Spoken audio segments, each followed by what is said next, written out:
Então, contra essa tese, Lefebvre afirma os espaços são sempre espaços de vida, de tristeza ou de felicidade, de aborrecimento ou de festa. Assim, em lugar de escapar ao pensamento crítico por ser neutros, os espaços devem ser analisados como uma produção social, como o resultado de uma prática política e social. Bom, obviamente, a consequência disso é que os espaços devem ser estudados e decifrados. É preciso, uma frase do Lefebvre, ler esses formulários de feiticeiros irritantes e ainda indecifráveis que nos apresentam os nossos campos e as nossas cidades, as nossas igrejas e as nossas obras de arte. Né? Formulário de feiticeiros. Isso quer dizer que o trabalho crítico deve ser um trabalho de leitura, de deciframento. Nesse sentido, o pensamento de Lefebvre não é nem um pouco um pensamento sistemático. Ele não se interessa para dar uma definição do espaço bom, né? Da verdade do espaço. Não é isso. O espaço não é nem bom nem ruim. O espaço é um espaço dado, é resultado de um processo social. Então, importa conhecer nas suas escalas variáveis como distintas práticas produzem diferentes tipos de espaços e diferentes qualidades de espaços. Mas a qualidade vai ser analisada a partir da experiência que do espaço fazem os utilizadores desses espaços. Então, tem alguns espaços que preservam os interesses das pessoas, mas outras não. Tem espaços que obedecem puramente a lógicas centrais, lógicas abstratas, institucionais, e outras não. Então, a apropriação é uma ação que se opõe à dominação. Dominação é a maneira de organizar um espaço a partir de conceitos alheios aos utilizadores. A apropriação, ao contrário, é a maneira de recuperar esses espaços dominados por lógicas alheias pelos cidadãos, os moradores, etc. Então, aqui aparece essa diferença fundamental entre a ideia, a noção de dominação, que é um ato técnico. Ato técnico que fica exterior à coisa dominada. Como é, por excelência, a ação do Estado. O Estado age de maneira abstrata com relação aos atores. Isso é o que Lefebvre chama de dominação. Todo ao contrário, a apropriação consiste numa adaptação recíproca do homem e do seu meio ambiente urbano. Ela define também a ecologia das relações entre o homem e a natureza, como uma negociação permanente. Então, a apropriação se manifesta. E por isso temos que ler o resultado dessa apropriação. Decifrar, para saber de qual processo ela resulta. Ela se manifesta, por exemplo, nas configurações das paisagens, dos cenários, da rítmica. Eu vou falar um pouco mais para frente da rítmica de uso. A rítmica é o ritmo do uso. Mas também ela se manifesta nas poéticas individuais ou coletivas, da maneira de reconstruir a história através da conformação dos espaços. Lefebvre nota que, com a industrialização, o processo de urbanização, o crescimento das antigas cidades, matou a cidade, o que ele chama de a cidade.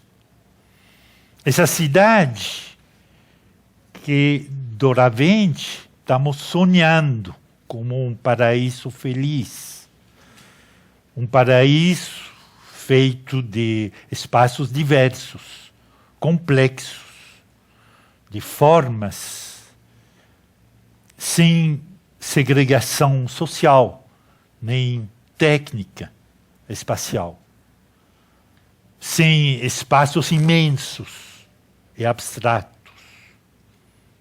Bom, uma cidade que hoje em dia estamos sonhando porque ela era conforme o tamanho do corpo humano. Nesse ponto, acho que encontramos uma convergência interessante entre essa imagem da cidade como medida humana e um livro bem antigo, mas que tem a sua contemporaneidade, que é a tentativa de Camillo Sitte, no final do século XIX, de restaurar a escada humana na hora da emergência do urbanismo moderno. Vocês se lembram o livro do Camillo Sitte, a construção das cidades segundo seus princípios artísticos. Bom, a palavra artística hoje soa um pouco estranha. Se trata talvez mais bem de princípios estéticos, quer dizer, princípios que relacionam o espaço com a experiência dos habitantes, dos cidadãos. Tem um ponto interessante nesse livro do Sitte, quando ele fala da agorafobia. A agorafobia é uma doença que, de repente, aparece na segunda metade do século XIX. Nunca tinha falado de agorafobia antes. E por quê? Porque, de repente, com esse novo urbanismo, ele está falando, em particular, da transformação da cidade de Viena, na Áustria, onde ele morava. E a nova cidade cria, com relação a um poder novo, cria espaços enormes. E o homem se sente perdido nesse espaço. E a agorafobia nasceu como uma doença que existe nos livros de psicologia e de medicina. Nasce exatamente nesse momento, um tal Westphal, que escreveu um livro sobre a agorafobia nessa época, nasce nessa relação quando, por razões políticas, por razões estratégicas, por razões de representação do poder. Os espaços viram enormes, porque o poder tem que ser enorme, potente. Então, tudo isso cria uma vinculação, acho interessante, com respeito a espaços que perdem a escala do corpo humano. E isso se nota na transição do conceito de cidade para aquele de urbano. Né? Essa transição tem acompanhado um processo de destruição das relações sociais que abrigavam as cidades. Né? Isso é uma parte das análises de Lefebvre. É preciso, pois, para ele, mas também era assim para o Camilo Sitte, reinventar espaços conforme a novas relações entre os homens, mas, obviamente, conforme também as novas formas do espaço urbano. Não se trata de voltar atrás, mas sim de inventar novas relações entre centro e periferia urbana, por exemplo, com relação ao habitante que vive nesses espaços. Então, para poder imaginar essas novas relações, é preciso entender qual foi a lógica tanto social como corporal, que destruiu as condições aceitáveis anteriores. E aqui voltamos mais uma vez à crítica da abstração racional funcionalista ou instrumental, como fala o Marcuse, que imaginou no urbanismo do século XIX a setorização, que deu toda a importância ao trânsito, de preferência a, por exemplo, deambulação. Claro, é importante o trânsito, as mercadorias precisam de comunicações, de estradas grandes, etc. Mas também o habitante, o morador, precisa de deambulação. E aqui, Lefebvre volta a denunciar, mais uma vez, o papel do Estado nessa evolução. Com o desenvolvimento do Estado, das suas agências de urbanismo, das suas necessidades enquanto detentor da violência legítima. Bom, aqui ele pensa nos espaços da polícia, do exército, os espaços para a justiça. Então, todo esse processo que está diretamente ligado ao Estado cria novos tipos de espaço.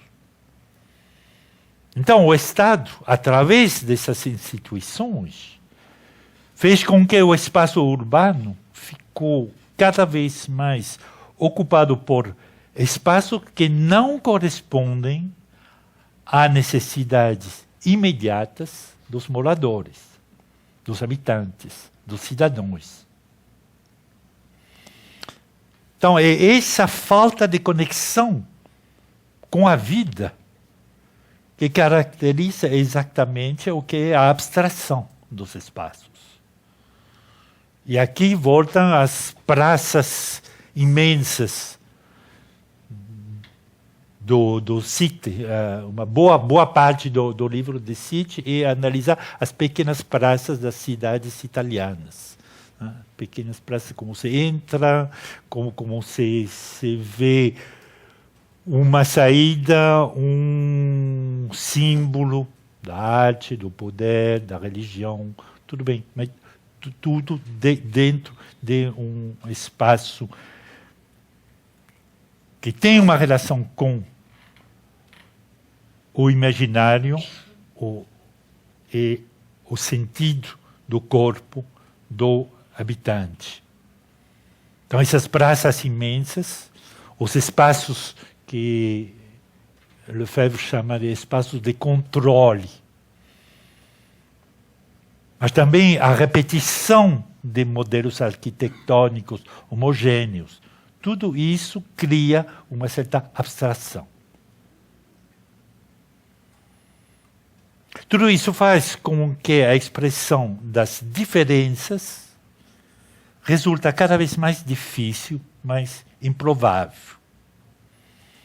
E, bom, nesse raciocínio, evidentemente, Lefebvre desenvolve uma contestação violenta do urbanismo, tal como pensado por Le Corbusier nos anos 20, e sua lógica funcionalista, a qual, afinal, serve somente os interesses centrais, o capital, o Estado, a burocracia. Bom, isso é uma parênteses, mas acho importante de lembrar que, não por acaso, em seu livro Urbanismo, né, de 1924, Le Corbusier prestava homenagem às práticas romanas, fazendo da linha reta e das formas geométricas um elogio monumental. Ele escreveu: os romanos, Le Corbusier, os romanos eram grandes legisladores, grandes colonizadores, grandes chefes de negócios. Quando eles chegavam em algum lugar, no cruzamento de rotas, na beira de um rio, eles pegavam o esquadro e traçavam a cidade retilínea para torná-la clara